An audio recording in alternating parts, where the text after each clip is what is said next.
Hello दोस्तों, मैं अंजलि एक नया वीडियो लेकर आई हूँ। आज हम बात करने जा रहे हैं ऐसे सवालों की जो आए तो सबके मन में है, कई बार मुझसे पूछे भी गए हैं, पर इनके जवाब ना ही मूवी में हैं और ना ही बुक्स में। तो वीडियो को एंड तक जरूर देखें और अगर आपको इन सवालों के जवाब पहले से आते थे तो मुझे नीचे कमेंट बॉक्स में जरूर बताएं।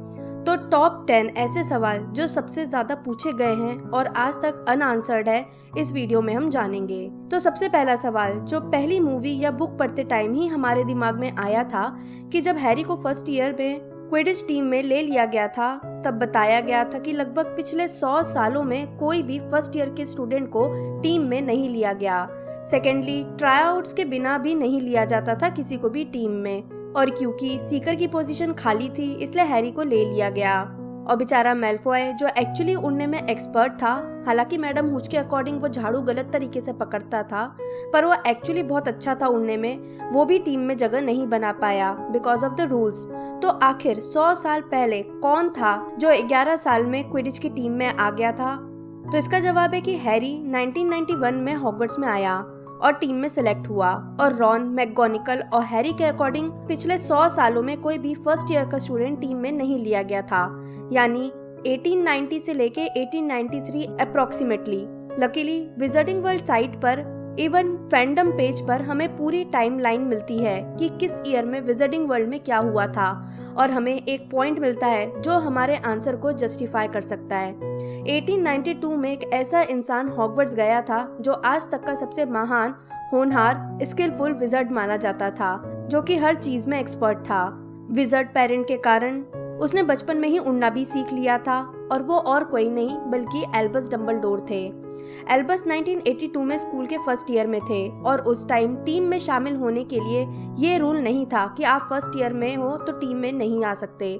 ट्रायल्स होते थे और जो सबसे अच्छे से उड़ सकता था और खेलने के लिए परफेक्ट हो सकता था उसे टीम में ले लिया जाता था, फिर वो किसी भी ईयर में हो। छोटे एल्बस उड़ने में बहुत अच्छे थे, इसलिए उन्हें टीम में ले लिया गया था। बाद के सालों में रूल्स में चेंज किया गया क्योंकि फर्स्ट ईयर के स्टूडेंट अच्छे से उड़ना नहीं जानते थे, एक्सीडेंट्स का खतरा होता था, या टीम में सेलेक्ट न होने के कारण वो रोने लगते थे, इसलिए फर्स्ट ईयर के स्टूडेंट्स को टीम में लेना बंद कर दिया गया था। पर हैरी को अच्छे से उड़ता देख मैकगोनिकल की नजर उस पर गई, और क्योंकि टीम में सीकर की जरूरत थी, मैकगोनिकल खुद क्विडिच की खिलाड़ी रह चुकी थी और हाउस की हेड भी थी, उन्होंने डम्बलडोर से कहकर और उन्हें उनके टाइम का याद दिलाकर रूल्स में थोड़ी ढील करवा दी और हैरी को टीम में चुन लिया गया। दूसरा क्वेश्चन है अबाउट ग्रिफिंडोर की स्वॉर्ड। मुझसे कई बार पूछा गया है कि वोल्डेमॉर्ट ने ग्रिफिंडोर की तलवार को हॉर्क्रक्स क्यों नहीं बनाया? क्या उसे वह तलवार मिली नहीं, या तलवार हॉर्क्रक्स नहीं बन सकती थी, या ग्रिफिंडोर की कोई और चीज नहीं थी जिसे वोल्डेमॉर्ट हॉर्क्रक्स बना सकता था? तो आंसर है कि वोल्डेमॉर्ट चारों फाउंडर्स की चीजों को हॉर्क्रक्स बनाना चाहता था, और इसी कारण वो हॉगवर्ट्स भी वापस आया था जब वो defence against the dark arts का टीचर बनना चाहता था। पर बाकी फाउंडर्स की आइटम की तरह वो तलवार नहीं थी, इसे कहीं छिपाया नहीं गया था या डम्बलडोर के रूम में नहीं रखा गया था। पर जैसा कि डम्बलडोर ने खुद कहा था कि तलवार सेफ थी, और इसके पीछे एक स्ट्रॉन्ग रीजन था जिस कारण वोल्डेमॉर्ट ने तलवार को हॉर्क्रक्स बनाने का सोचना छोड़ दिया, और वो ये था कि तलवार की क्वालिटी ये थी कि किसी भी काबिल ग्रिफिंडोर के सामने ये प्रकट हो सकती थी, यानी कि अगर ये हॉर्क्रक्स होती तो किसी भी सच्चे ग्रिफिंडोर के हाथ लग सकती थी, और वोल्डेमॉर्ट कभी नहीं चाहता कि उसका हॉर्क्रक्स यूं ही किसी के भी हाथ में लग जाए, इसलिए उसने तलवार को हॉर्क्रक्स बनाने के बारे में सोचना छोड़ दिया। दूसरी पॉसिबिलिटी है कि शायद वोल्डेमॉर्ट को इस तलवार के अस्तित्व में होने के बारे में पता भी ना हो।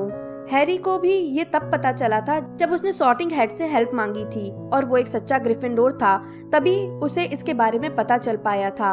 और नेक्स्ट ये तलवार नेविल के सामने आई थी, अगेन एक सच्चा ग्रिफिंडोर। तो इट्स पॉसिबल या तो वोल्डेमॉर्ट को इसके बारे में पता ही नहीं था, या अगर पता भी था तो वो ये तलवार कभी नहीं चुरा पाता। तीसरा क्वेश्चन है कि आखिर फ्रेड और जॉर्ज को कैसे पता चला कि मैरोडर्स मैप को कैसे यूज करना है, उसे कैसे खोलना है और कैसे बंद करना है? क्योंकि जैसा हमें पता ही है कि स्नेप ने जब उसे खोलने की कोशिश की थी तो मैप नहीं खुला था। तो इसका जवाब ये है कि फ्रेड और जॉर्ज ने फिल्च के ऑफिस से मैप चुराया था। तो वो इतना तो जानते ही थे कि ये कोई साधारण चंपत्र नहीं था, इसमें कुछ तो राज छिपा है, और वो दोनों पूरी कोशिश में जुट गए थे कि इसका राज ढूंढ कर ही रहेंगे। अब जैसा कि हम जानते हैं कि मैप को मैरॉडर्स यानी जेम्स, सीरियस, ल्यूपिन और पेटिग्रू ने मिलकर बनाया था और वो सभी बहुत ही बड़े मस्खरे थे। ये मैप मस्खरों के लिए ही बनाया गया था। मैरॉडर्स के फाइनल ईयर में फिल्च ने इस मैप को जब्त कर लिया था, पर चांसेस ये हो सकते हैं कि क्योंकि तब तक जेम्स और उसके दोस्तों को ऑलरेडी सारे सीक्रेट रास्ते पता थे और अब वो स्कूल छोड़कर जाने ही वाले थे, तो उन लोगों ने जानबूझकर इस मैप को फिल्च के पास जाने दिया ताकि फ्यूचर में कोई उन्हीं के जैसा बच्चा इसका यूज कर सके, क्योंकि इस मैप में सारे रूम्स से लेकर हर इंसान कहाँ है हॉगवर्ट्स में या हॉगवर्ट्स के ग्राउंड में या रूम्स में ये पता चलता था। अब बस फ्रेड और जॉर्ज को ये करना था कि पासवर्ड डिकोड करें, और इस काम में मैप ने खुद उनकी हेल्प की, क्योंकि फ्रेड और जॉर्ज काफी हद तक जेम्स और सीरियस जैसे ही थे। वो मैप पर कुछ न कुछ बोलकर जादू करते रहते थे, जब तक कि मैप ने ही उनकी धीरे धीरे हेल्प नहीं कर दी कि उन्हें एग्जैक्टली क्या करना है इसे ओपन करने के लिए और क्या कहना है इसे फिर से पहले जैसा नॉर्मल चमपत्र बनाने के लिए। और जहाँ तक बात है मैप ने स्नेप के लिए वो सब क्यों लिखा, तो ये मैप बनाते टाइम ही उस पर जादू किया गया था कि अगर कभी ये मैप स्नेप के हाथ लग गया तो मैप उससे यही कहे, बाकी अगर कोई और कोशिश करता तो मैप मासूम से कागज के टुकड़े की तरह ही रहता। फोर्थ क्वेश्चन काफी अलग है कि अगर कोई मगल बॉर्न हॉगवर्ट्स जाता तो वो मगल पैसों को विजिटिंग वर्ल्ड की मनी में कैसे कन्वर्ट कराता था और उनका कन्वर्जन रेट क्या होता था। तो मगल वर्ल्ड के पैसे ग्रीनगॉट में चेंज किए जाते थे, क्योंकि ऑब्वियसली वो विजिटिंग वर्ल्ड का बैंक है। सेकेंड बुक में मेंशन्ड है कि हरमाइनी के पेरेंट्स वहाँ पर अपने मगल वर्ल्ड के पाउंड्स को विजिटिंग वर्ल्ड की मनी में चेंज करा रहे होते हैं। तो जैसा कि जिन्होंने बुक पढ़ी है वो जानते हैं कि विजिटिंग वर्ल्ड में 3 टाइप के सिक्के होते हैं, gallons, sickle and nuts. Golden सिक्के गैलन होते हैं, सिल्वर सिक्के सिक्कल होते हैं और ब्रॉन्ज सिक्के नट्स होते हैं। एक गैलन में 17 सिक्कल होते हैं और एक सिक्कल में 29 नट्स, यानी कि एक गैलन में 493 नट्स होते हैं। अब एक गैलन तकरीबन 4.93 पाउंड्स के बराबर होते हैं, एक सिक्कल 0.29 पाउंड्स के बराबर होता है और एक नट 0.01 पाउंड के बराबर होते हैं। तो अगर हम इंडियन रेट की बात करें तो एक नट तकरीबन 1 रुपए का हुआ, एक सिक्कल 30 रुपए का हुआ और एक गैलन 500 रुपए का हुआ। ये वैल्यू करेंसी एक्सचेंज रेट के हिसाब से ऊपर नीचे भी होती रहती है। फिफ्थ क्वेश्चन है कि हैरी और रॉन जब हॉगवर्ट्स एक्सप्रेस मिस कर देते हैं तो वो फ्लाइंग कार से पोर्टल कैसे क्रॉस करते हैं, जैसे वो सब प्लेटफॉर्म के बैरियर से क्रॉस करते थे। ये सवाल बहुत ही इंटरेस्टिंग है कि बिना पोर्टल चेंज किए वो मैजिकल वर्ल्ड में कैसे पहुंच गए। तो इसका आंसर है कि उन्होंने वर्ल्ड चेंज किया ही नहीं था। प्लेटफॉर्म नंबर 9:45 एक नॉर्मल प्लेटफॉर्म है जिसे बैरियर के पीछे मैजिकली कंसील किया गया था ताकि कोई मगल प्लेटफॉर्म तक न पहुंचे। बाकी 9:45 प्लेटफॉर्म किंग्स क्रॉस स्टेशन का ही प्लेटफॉर्म है जहां से हॉगवर्ट्स एक्सप्रेस चलती है, सिर्फ साल में एक बार 1 सितंबर के दिन। ये Hogwarts express normal bridges, fields, villages के पास से ही होते हुए जाती है और सबसे बड़ी बात ये हॉगवर्ट्स नहीं पहुंचाती, ये हॉग्समेड विलेज पहुंचाती है। फिर वहां से बच्चे या तो बग्गी में बैठकर हॉगवर्ट्स जाते हैं या फिर फर्स्ट ईयर के बच्चे हैग्रिड के साथ नाव में बैठकर झील पार करके हॉगवर्ट्स पहुंचते हैं। और दूसरी बात, हॉगवर्ट्स भी कोई मैजिकल वर्ल्ड में नहीं है, ये नॉर्मल वर्ल्ड में ही है, बस ऐसी जगह पर है जहां तक कोई मगल ना पहुंच पाए, क्योंकि हॉगवर्ट्स एक्सप्रेस और हॉग्समेड गांव को छोड़कर हॉगवर्ट्स की कोई और कनेक्टिविटी नहीं है, इसलिए किसी मगल के वहां पहुंचने की पॉसिबिलिटी नहीं है। और अगर कोई गलती से पहुंच भी गया तो स्कूल पर ऐसा कंसीलमेंट जादू किया गया है कि मगल को वो जगह किसी खंडर जैसी लगेगी जिसपे लिखा होगा कि सावधान, अंदर ना जाए, यहाँ पर खतरा है। इससे ज्यादा कुछ भी नहीं। तो बेसिकली इन सब में कहीं भी पोर्टल चेंज नहीं हुआ रियल वर्ल्ड से मैजिकल वर्ल्ड जाने के लिए, इसलिए हैरी और रॉन को मगल वर्ल्ड से कार उड़ाकर ले जाने पर उन्हें हॉगवर्ट्स एक्सप्रेस मिल गई थी और वो स्कूल तक भी पहुंच गए थे। 6th क्वेश्चन है कि मगल बॉर्न विजर्ड्स या विचेस को हॉगवर्ट्स में कैसे एडमिशन मिलता था या उन्हें कैसे इनवाइट किया जाता था, क्योंकि जैसा कि हम जानते हैं ऐसे ही कहीं से एक लेटर आए कि आपके बच्चे को किसी मैजिकल स्कूल में एडमिशन मिला है, कि आपका बच्चा किसी टाइप का जादूगर है, तो पेरेंट्स बच्चे को ऐसे ही स्कूल में नहीं भेज देंगे, और वो भी तब जब उन्हें चिट्ठी मिलने के बाद पहली बार उस स्कूल का नाम सुना हो या फिर वो कभी वहां जाकर स्कूल देख ना सकते हो। तो जवाब है कि जब किसी मगल के यहाँ विच या विजर्ड पैदा होता है और वो 11 साल का हो जाता है, तब कोई हॉगवर्ट्स का रिप्रेजेंटेटिव, स्पेशली कोई टीचर, पर्सनली जाता है उस बच्चे और उसके माता पिता को समझाने। उन्हें विजर्डिंग वर्ल्ड की रियलिटी और डिटेल बताने और साथ ही सीक्रेसी लॉ के बारे में बताने और एक्टिवेट करने भी कि वो बच्चा या उसके पेरेंट्स किसी और के सामने विजर्डिंग वर्ल्ड की बात न कर दें। अगर कोई कोशिश भी करेगा तो शब्द उसके मुंह से नहीं निकलेंगे, और अगर कोई विजर्ड ये कोशिश करेगा किसी मगल के सामने इन सब चीज के बारे में बातें करने के लिए, तो इस काम के लिए उसे सजा दी जाती है। हैरी मगल बॉर्न नहीं था पर मगल्स के साथ रहता था, इसलिए वहाँ हैग्रिड को भेजा गया था। हर्माइनी मगल बॉर्न थी, इसलिए उसके यहाँ मैगोनिकल को भेजा गया था। जब टॉम रिडल छोटा था और मगल ऑर्फनेज में रहता था तो उसके पास डम्बलडोर को भेजा गया था, क्योंकि उस टाइम हेडमास्टर अरमैंडो डिपेट थे।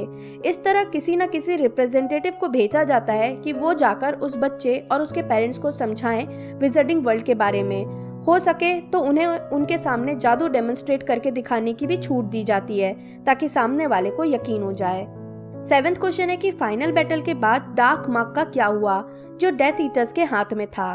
तो इसका जवाब है कि बुक में भी बताया गया है कि डार्क मार्क यानी मौत का निशान वोल्डेमॉर्ट के जिंदा रहने पर डार्क और एक्टिवेट होता था। वोल्डेमॉर्ट डेथ ईटर्स को बुलाने के लिए इस डार्क मार्क का यूज करता था, और जब वोल्डेमॉर्ट गायब हो गया था तब डार्क मार्क भी लाइट हो गया था और एक्टिवेटेड भी नहीं था। अब क्योंकि बैटल के बाद वोल्डेमॉर्ट फाइनली मर गया था और कभी वापस नहीं आने वाला था, इसलिए धीरे धीरे डार्क मार्क लाइट हो गया और उसका निशान डेथ ईटर्स के हाथ में रह गया और वो हमेशा रह जाएगा। ये परमानेंट जादू था, इसे किसी भी मलहम, दवाई या जादू किसी से भी हटाया नहीं जा सकता था, क्योंकि वोल्डेमॉर्ट का साथ देकर लॉयल्टी दिखाने पर डेथ ईटर्स को डार्क मार्क मिलता था और ये लाइफ टाइम सेवा होती थी, टेम्परेरी नहीं, इसलिए डार्क मार्क भी लाइफ टाइम के लिए ही मिलता था। 8th क्वेश्चन भी 7 से ही रिलेटेड है कि वोल्डेमॉर्ट के मरने के बाद हैरी के सिर के निशान और उसके पासल टंग यानी सांपों की भाषा समझ और बोल लेने वाले स्किल्स का क्या हुआ। तो जैसा कि डार्क मार्क के साथ हुआ था, हैरी का स्कार भी उसके सिर पर हमेशा रह गया। हाँ, ये समय के साथ फेड हो गया, पर 19 साल बाद तक तो कम से कम ये विजिबल ही था। रही बात पासल टंग होने की, तो वो एबिलिटी हैरी की उसके अंदर के हॉकरस के मरते ही चली गई थी। ये हैरी के अंदर का वोल्डेमॉर्ट की आत्मा का टुकड़ा था जो पासल टंग था। जैसा कि डम्बलडोर ने मूवी में भी बताया था कि जिस रात लिली के सेक्रीफाइस से हैरी बच गया था और वोल्डेमॉर्ट का शरीर चला गया था, अनजाने में वोल्डेमॉर्ट की कुछ शक्तियां हैरी के अंदर आ गई थी। जैसे वोल्डेमॉर्ट के दिमाग में झांकना, वैसे ही सांपों की भाषा बोल और समझ पाना। पर जब वोल्डेमॉर्ट ने खुद ही हैरी के अंदर के हॉकरस को खत्म कर दिया, उस पल के बाद से हैरी सर्पभाषी नहीं रह गया। 9th क्वेश्चन है कि आखिर हैरी ने बचपन में अपने पेरेंट्स को मरते देखा था, और थेस्ट्रल को देख पाने के लिए आपको किसी की मौत देखना जरूरी है। तो फिर हैरी पहले क्यों नहीं थेस्ट्रल्स को देख पाया और सेड्रिक की मौत के बाद क्यों देख पाया। तो इसका जवाब है कि क्योंकि जैसा बताया ही गया है कि जिन्होंने मौत देखी है वो थेस्ट्रल्स देख सकते हैं, और हैरी ने अपने पेरेंट्स की मौत देखी थी, इसलिए ये सवाल फैंस ने डायरेक्ट जेके रोलिंग से भी पूछा था, जिसके जवाब में उन्होंने बताया था कि मौत को देखना एक बात है और किसी के मौत के गम को समझना दूसरी। जेम्स को मरते हैरी ने नहीं देखा था, क्योंकि जेम्स वोल्डेमॉर्ट को रोकने गया था। हाँ, उसने लिली को मरते देखा था, पर यह सब तब हुआ था जब हैरी 1 साल का बच्चा था। वो मौत के दुख या दर्द को या उसकी अहमियत को समझ नहीं सकता था। विजर्डिंग वर्ल्ड के सभी स्टूडेंट्स ने किसी न किसी की मौत सुनी होगी फर्स्ट विजर्डिंग वॉर के टाइम पे, तो जिनका कोई करीबी नहीं गुजरा था वो लोग थेस्ट्रल्स नहीं देख पा रहे थे। पर सेड्रिक डिगोरी की मौत के टाइम हैरी 14 साल का था और उसने उसे मरते देखा था। वो इस गम, तकलीफ, इस फीलिंग को अच्छी तरह से समझ सकता था, इसलिए सेड्रिक की मौत के पहले उसे थेस्ट्रल्स नहीं दिखते थे, पर सेड्रिक की मौत के बाद उसे थेस्ट्रल्स दिखने लगे। और फाइनली 10th क्वेश्चन है कि क्या हॉगवर्ट्स या विजर्डिंग वर्ल्ड सच में है। शायद ही चैनल का ऐसा कोई सा वीडियो होगा जहां किसी ने मुझसे ये सवाल ना पूछा हो, और इसका जवाब भी हम सभी जानते ही हैं कि है भी और नहीं भी। हॉगवर्ट्स एक ऐसा स्कूल है जहां जादू सिखाया जाता है। ऑब्वियसली ये एक फिक्शनल स्टोरी है जेके रोलिंग की, इसलिए हकीकत में तो कोई हॉगवर्ट्स नहीं है, पर इसका मतलब ये नहीं है कि दुनिया में कोई विजर्डिंग स्कूल नहीं है। For example grey school of विजर्डरी, जहां ऑनलाइन कोर्स चलता है, एडमिशन लेने से लेकर मैजिकल बुक्स, प्लांट्स, एल्केमी सबकी बात की जाती है। यह हॉगवर्ट्स के कंसेप्ट से ही इंस्पायर होकर बनाया गया एक्चुअल स्कूल है। तो अगर आप रियल लाइफ विजर्डिंग स्कूल चाहते हैं तो ये एक तरीका हो सकता है। मैंने ये स्कूल ज्वाइन नहीं किया और मुझे ज्यादा आइडिया नहीं, पर आप इसे एक्सप्लोर करना चाहते हैं तो ऑफिशियल लिंक मैंने डिस्क्रिप्शन बॉक्स में दे दिया है। बात रही विजर्डिंग वर्ल्ड रियल है या नहीं, तो ये हो भी सकता है और नहीं भी। जो चीज हमने देखी नहीं उसके लिए हाँ या ना बोलना सही नहीं होगा। पर अगर आप विजर्डिंग वर्ल्ड में जाना चाहते हैं तो ये बहुत आसान है। आपको बस जेके रोलिंग की लिखी हैरी पॉटर बुक्स उठानी है और उसे पढ़ना स्टार्ट करना है। आप घर बैठे ही विजर्डिंग वर्ल्ड में पहुंच जाएंगे।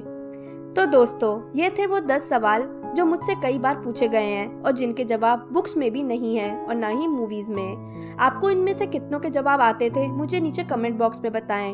अगर आपके और भी कोई सवाल है तो आप मुझे नीचे कमेंट बॉक्स में पूछ सकते हैं। नेक्स्ट वीडियो में मैं उनके जवाब देने की कोशिश करूंगी। वीडियो पसंद आया हो तो लाइक करें। मैं जल्दी ही नए वीडियो के साथ वापस आऊंगी। तब तक के लिए बाय बाय।